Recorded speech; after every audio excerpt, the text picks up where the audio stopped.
Gundam.tk presents High Grade, Genoace Custom. Hey again everybody, Robert184, 2 R's 2 B's from YouTube and Gundam.tk, and yes, Gundam Age, the cool senpai, Wolf Eniacal. You've already seen his advanced grade, and this color variation of the Genoace Custom, the white one, it's all put together, so it's time to take a look at the parts, which actually shows quite a few improvements and differences from both of these kits here. Here's the empty runners, and the body parts that you're going to get. For the weapons and accessories, you'll see the shield, the beam spray gun 3B, beam saber which is interchangeable with the heat stick, and the marker shot. Unused extras include a beam saber, some polycaps, and one sticker. I wonder where to use that. With this kit, you're going to have to choose whether you want to line it at all, or if you do, whether you want to go black or gray, and I'm sure if you've been on Dalong's website, you know what black looks like on white. I often go with gray, and on this one, I didn't do anything with the AG, which is why it looks pretty bad. But with this HG, I sort of went in between, and every once in a while, something major, I'd go black, and everything else, I went gray. Kicking things off at the bottom where you have a simple foot design, just two large white parts, and you have a polycap on the inside with an ankle which is going to rotate that way. Good channels there for lining, and very thin ones for edging there. The legs are cool and a little bit disappointing, all rolled up into one. First of all, you are going to have some lining opportunities that I skipped out on here on the front. These side parts, you just put on two side parts and a front part when you're constructing this, and you have a very interesting knee mechanism the way you just slide on this top thigh. First, for mobility, you can rotate this part around and you can move that polycap up and down. The bend of the knee, you'll notice that it bends there and there, so you're almost going to get a 180, which is still pretty cool. It's only when you open it up, though, that you reveal a lot of this gray, because it's actually completely hidden from the front, which is a little bit disappointing on an all-white MS. The ankles, you'll see that it's on a polycap down there, so you're going to have no problems doing that, although they don't come forward and back quite as much as you'd think. The only difference with the regular Genoace is that pink foot down there at the bottom, and the only difference with the AG is the fact that these legs do not move whatsoever. The waist section seems a little bit dull, especially compared to the regular Genoace. This has the possibility to put on some interesting color variations, and a gray part might have broken up the monotony. But instead it's all white, except they do throw a gray plate on the back, and you could put some colors in there if you wanted to add a little bit of thruster type view. You can see how this was designed with the Genoace in mind though, as they get a lot of color variation out of surprisingly few parts, and again, with this part it's all about just getting the legs on, and there are no color variations or gray to be seen. The chest is where you actually get to see some gray for almost the first time outside of the ankles. The shoulders are going to pop out a little bit, which should give it good arm mobility. This is where you'll attach on the backpack. And when you put this together, it's quite an interesting build. You put two polycaps on there, round ones, and because of that, you're able to move the waist quite a bit, and it's only going to move this far forward and back, and if you do that, you have to be careful that you don't pop it right off the polycap itself.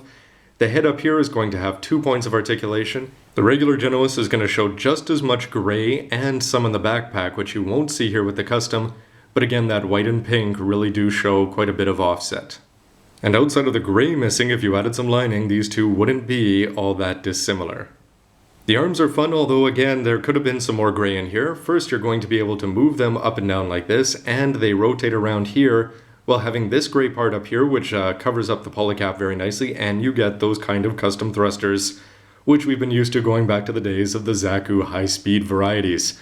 For the bend of the elbow, you're just going to have a single bend point, and it's just going to go a little bit above 90, and you do get that wrist, which is going to move ever so slightly down there, not nearly as much as the high-grade 00, but you do get the white and gray. Some gray elbows would have been nice, but overall a functional and unique kind of shoulder, which really is quite different from the regular Genoace, which came across as blocky, but it did have more color because you get the 3 gray thrusters on the front and back, plus the gray seals. Some seals could have livened this up from the front, or if it had been flat, it would have been nice, because then you could have put on that second Wolf sticker, Amuro New Gundam style. And of course, there's no contest here with the advanced grade, just namely on the fact that this one can move and this one can do that and no more. The backpack is a nice touch and something I didn't realize that Genoace was missing until I built the custom, and you do get some nice gray thrusters down there, but don't expect them to have any points of articulation. Good channels there, some deep and some wide there for lining if you want to go with the gray or black, and underneath you're just going to have all white. It's going to plug in quite nicely. Compared to the regular Genoace, this is a big step up, although this one actually does have a bigger thruster. but it is going to show through to the front, and I wonder how that's going to look when it's actually attached on. Here's the AGs, and you'll notice that there's no different colored thrusters there, and you still have most of the same lining opportunities. No chip, of course, for the supermarket battle. Looking at the front of the AG, though, you see how detrimental that hollow backpack is just because you can see all of that ugly kibble. The regular Genoace does have the bonus of actually having some gray there, which shows through. This one is just going to provide some white, and you're not going to have even that little bit of color there at the bottom to accentuate the waist. The Beam Spray Gun 3B looks pretty good. It's got a good solid grip there for the hand. It's actually made out of 3 pieces, so you could pop this part and put it back on. And just when you look at it, compared to the size, first of all, it's pretty much identical to the advanced grade here. But when you look at it this way, you can just see that this one actually looks like a solid piece of military machinery, and this one looks like it got stepped on. The knife looks interesting with some lining possibilities there, and the fact that it's got an interesting part down there on the hilt. But even with the regular heat stick, you are going to get 2 different colors of gray, and it would have been very nice if they had given you the blade and this part in a different color gray, because that's what they show painted by a pro on the side. Not hard to fix with a spray can. In terms of actually attaching it though, you can just take this and plug it in underneath here, and the fact that you do get the 2 colors and it fits in there fairly well is going to make this stand out, especially compared to the regular Genoace, whose beam spray gun you can see here for comparison. The heat stick is identical to the regular Genoace, and it does have some interesting parts, at least a few lines there if you wanted to do some edging, and if you just pop this part off, then you can replace it with the beam saber, which is going to provide you with a lot more color and, of course, a much more effective and intimidating looking weapon. The shield looks pretty good, except for the fact that you're not going to see it too often. Good lining places there. I went with some black and gray. The sticker here is not actually a dry transfer, it's just a regular transfer, so just take some tweezers, line it up carefully, and pop it down. If it was a dry decal, it would be easier to get it lined up just right. But on the underside, you're going to have, very similar to the regular high grade, 2 parts that are actually put together, so it's going to look good from the front and back. And you can put the heat stick in here, which will actually provide a little bit more gray that shows through to the front. The AG single piece, again, is going to reveal all of that open part there to the front where you want to see it. And remember, this is a hobo sticker cut out from the box and taped on with just regular tape.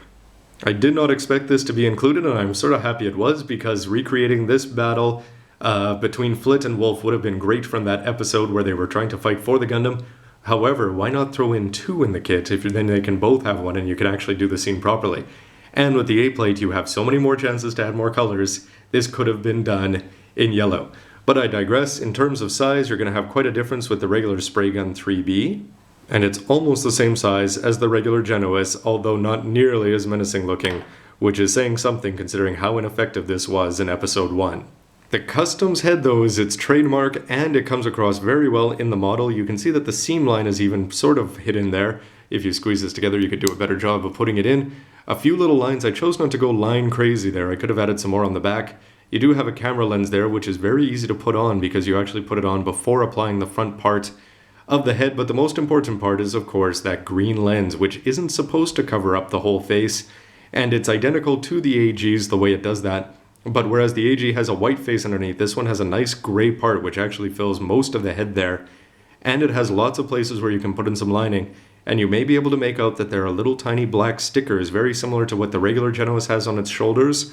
Those go on as eyes, although when I first looked at this gray part, I would have put it on the other way, because it actually looks like a smiling robot face if you look at it this way.